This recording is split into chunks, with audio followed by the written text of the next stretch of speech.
د تور پنجاب تورې ګیدړې دومره مستې شولې د تور پنجاب تورې ګیدړې دومره مستې شولې راتلې د پښتونخوا د غرو زمري مات کړل. ملګرو څنګه چې تاسو ته پته ده چې ګیلمن گرفتار شو، بیا جیل ته لاړ، بیا راغی د پاکستان جنډه یې شاته ولګېده، بیا یې مخې ته پرچی پرته وه، بیا مذمت وشو، بیا اقرار وشو. تاسو ټول پښتون قام په دې باندې خبر یې چې دا پې چا وکړه او دا پې څوک کوي او دا پې څه په زور کوي.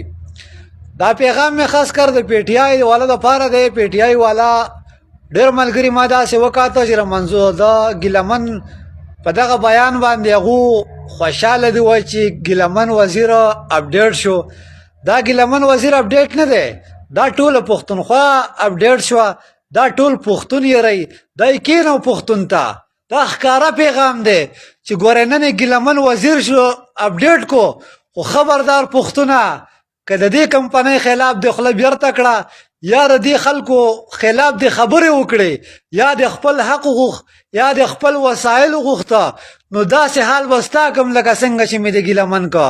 خو کاش که پښتون قام په دې باندې پوهېدلی او پښتون قام ته دا پته وه که نن یې ګیلمن وزیر باندې وکړه سبا یې په بل باندې کوي.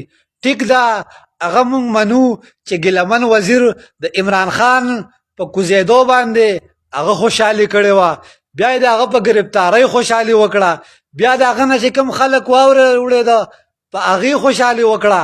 خو ګیلمن وزیر زمونږ تن دی، زمونږ بدن دی، یوه وینه ده او یوه پښتو ده او د یوې کلمې وروڼه یو.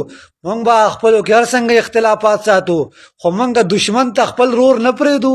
مونږ د دشمن په دغه ظلم او په دغه جبر باندې مونږ په خپل رور باندې خوشحالي نه کوو.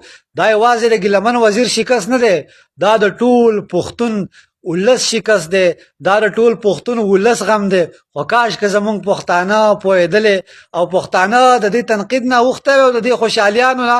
ګوره مونږ برباد ځکه یو چې مونږ همیشه په یو بل باندې خوشحالي کړله. د ټولو نه مخکې انسانیت زنده‌باد.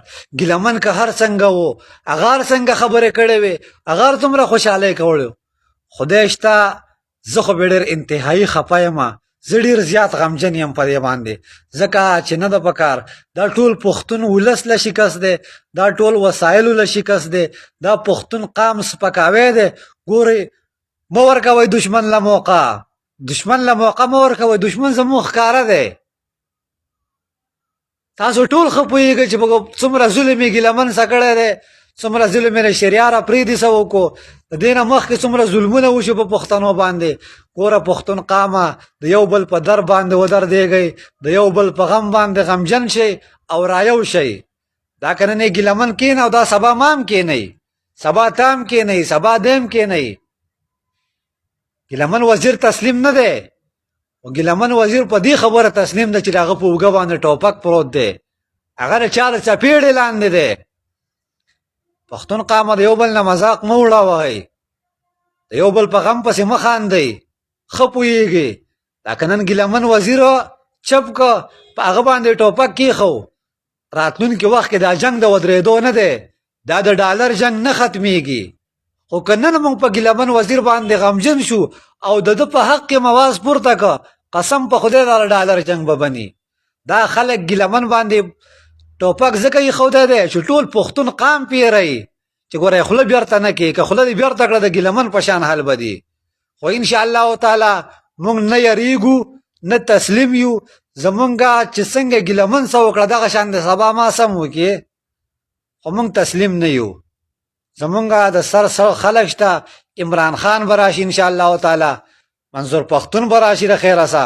خو په خپلو مشرانو باندې الزامات مه لګوئ، بې بنیاده الزامات په خپلو مشرانو باندې مه لګوئ.